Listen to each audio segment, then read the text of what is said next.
kemungkinan orang emang bisa hilang karena UFO. Tapi bentar deh. Ini kok tiba-tiba mesinnya kok mati ya? Dan ada juga ternyata beberapa orang yang menjadi saksi kalau di hari yang sama di daerah Cape Otway itu. Dan sekarang posisi benda itu ada tepat di atasku. Hello guys and welcome back to my channel again, di channel Samuel Chris.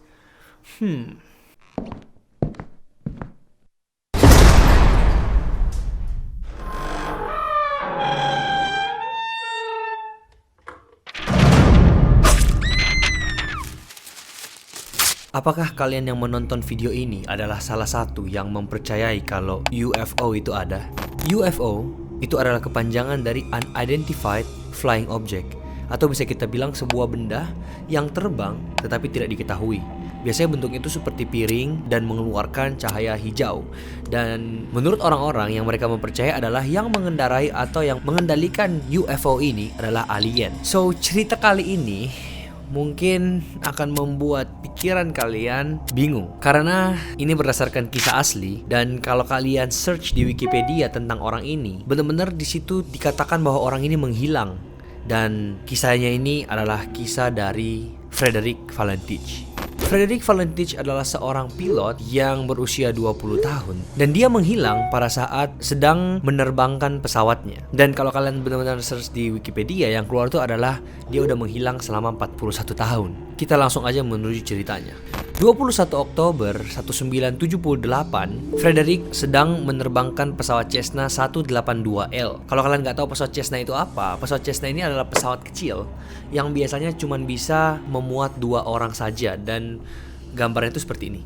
Nah, pada saat itu ia sedang menerbangkan pesawatnya ini sejauh 235 km dari Melbourne menuju pantai selatan Australia. Pada saat itu, tepat di hari dia menghilang, Frederick ini sudah menerbangkan pesawat dengan total 150 jam dan mempunyai lisensi untuk mengendarai pesawat pribadi. Dan pada saat itu dia sedang latihan untuk mengajukan lisensi penerbangan komersil atau untuk pesawat yang gede yang biasanya memuat banyak orang. Tepat jam 7.06 malam, Frederick menelpon seorang petugas yang berada di air traffic control atau yang menara-menara yang biasa mengatur jalannya pesawat ya. Dia menelpon seorang petugas yang bekerja di sana yang bernama Steve Roby. Dan lokasinya pada saat itu ada di Cape Otway, dan pada saat dia di Cape Otway, dia tuh menelpon seperti ini.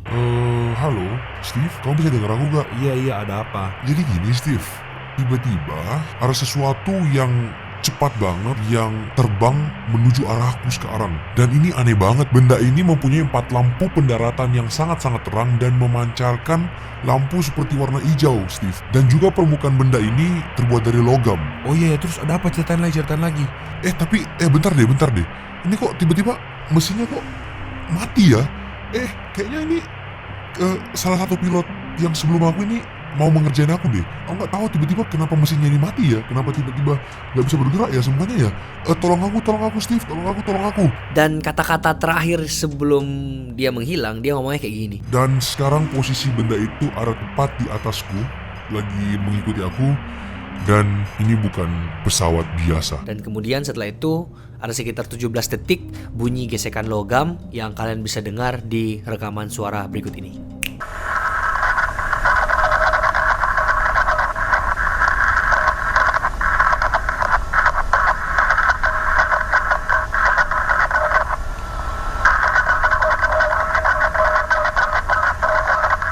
Yap, kalau kalian udah dengar, setelah bunyi gesekan logam itu tiba-tiba putus kontak dengan menara tower, dan setelah itu udah dicari-cari dan nggak ketemu sampai sekarang. Makanya kenapa kalau kalian search di Wikipedia itu tulisannya di situ menghilang. Dan emang ini kasus yang masih menjadi misteri sampai sekarang ya guys, karena biasanya kalau teori-teori konspirasi yang lain itu ada bukti yang kita bisa clash gitu loh, ada bukti yang bisa kita bilang ini bohong. Tapi untuk yang kali ini menjadi misteri sampai sekarang. Dan ada juga ternyata beberapa orang yang menjadi saksi kalau di hari yang sama di daerah Cape Otway itu mereka merasakan hal yang aneh. Ada salah satu orang, dia lagi sedang mengendarai mobil bersama keluarganya. Tiba-tiba dia melihat di atas langit ada 2 benda. Yang satu itu benda seperti piring dan mengeluarkan cahaya hijau.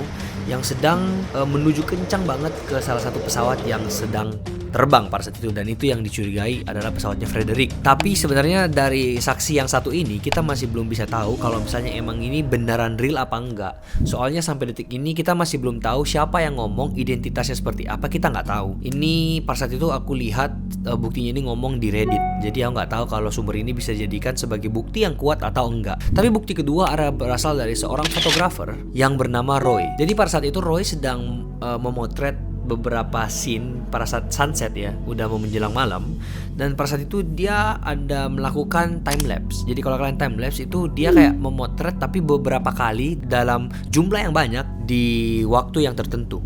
Jadi pas saat dia motret seret, terkumpul tuh beberapa potretan sunset yang ia udah terima. Tiba-tiba di foto yang keempat dia melihat ada sebuah benda yang seperti warna hitam yang berada di atas laut, dan fotonya seperti ini. Jadi pada saat dia lihat foto ini, dia tuh kayak masih nggak yakin gitu loh. Sebenarnya apa yang terjadi ketika dia memotret? Karena pada saat dia memotret, seingat dia itu nggak ada apa-apa.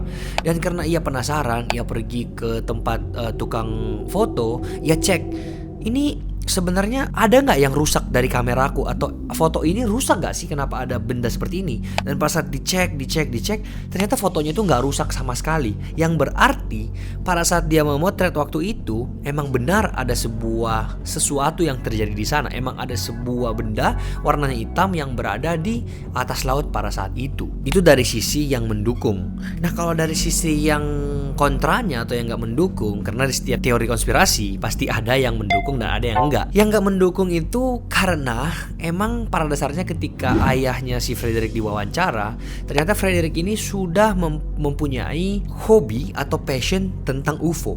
Dia memiliki kepercayaan yang sangat-sangat kuat tentang adanya UFO ini. Bahkan 6 hari sebelum dia menghilang, dia itu sudah ngomong ke pacarnya kalau ada kemungkinan orang emang bisa hilang karena UFO. Dan yang kedua yang membuat kita nggak percaya itu karena dia nggak pernah ngomong tujuan terbangnya itu kemana. Walaupun dia emang ada sempat berkomunikasi dengan tower, tapi dia nggak kasih tahu ke orang tower itu bahwa tujuan destinasi dia terbang itu kemana. Alasan yang ketiga adalah pada hari itu dia ngomong ke pacarnya kalau dia akan ketemu pacarnya jam 7.30 malam, yang dimana itu sudah sangat mustahil untuk durasi yang ia butuhkan dari satu tempat ke tempat yang satu.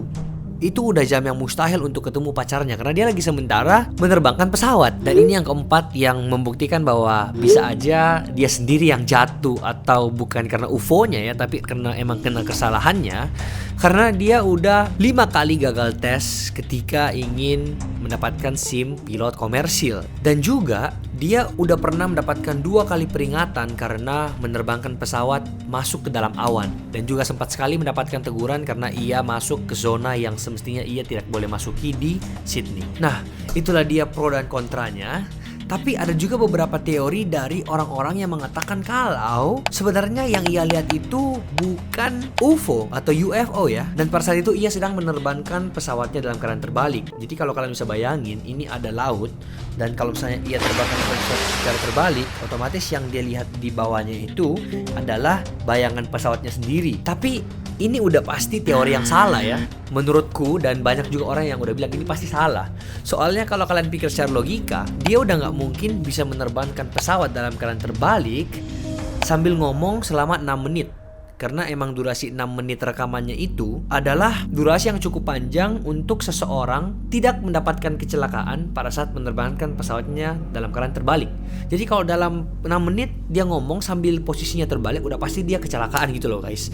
Jadi udah nggak mungkin, dan menurutku juga pada saat sunset cahayanya itu nggak bisa sekuat itulah. Jadi ini udah pasti teori yang salah. Tapi ada kemungkinan lagi, karena 5 tahun setelah kejadiannya ini terjadi, tepatnya pada tanggal 16 Mei 1983, ditemukan mesin Cessna 182L yang dimana ini tipe yang sama dengan pesawat yang diterbangkan oleh Frederick, itu ditemukan sekitar 320 km dari tempat dia menghilang ya guys, dan itu lokasinya di Pulau Flinders. Jadi pada saat itu ditemukan ada sebuah mesin kayak udah rusak ya, dan ini adalah bagian dari pesawat Cessna itu. Tapi ingat sekali lagi adalah pesawat Cessna ini bukan cuman dimiliki oleh Frederick, melainkan banyak pesawat juga yang memiliki tipe yang sama. Jadi ini sama sekali belum bisa dipastikan kalau mesin ini punyanya Frederick. Jadi ya untuk teori konspirasi kali ini aku nggak bisa pecahin apa solusinya dan kira-kira yang mana yang benar, karena setiap sisi, setiap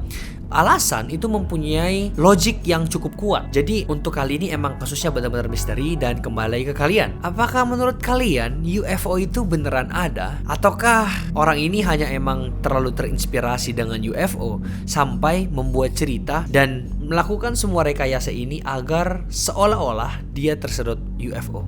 So, aku mau tahu kira-kira menurut kalian yang mana yang benar? Tolong tuliskan di kolom komentar di bawah ya. Terima kasih sudah menonton video ini. Jika kalian suka dengan video ini, jangan lupa untuk like, komen, dan subscribe channel ini. Sampai jumpa di hari yang sama, di waktu yang sama. Kita akan membahas lebih banyak lagi kasus pembunuhan, teori konspirasi yang lebih seru tentunya. So, sampai jumpa minggu depan. See you in the next video. Saya Samuel Chris, mengundurkan diri dari tempat kejadian. Bye-bye. Dua orang ini berhasil mengambil lukisan-lukisan dan benda-benda yang ada di dalam museum ini yang memiliki harga setara dengan 500 juta US dollar. Dan yang menjadi hebatnya lagi, dua orang ini bisa merampok museum ini hanya dengan waktu 81 menit.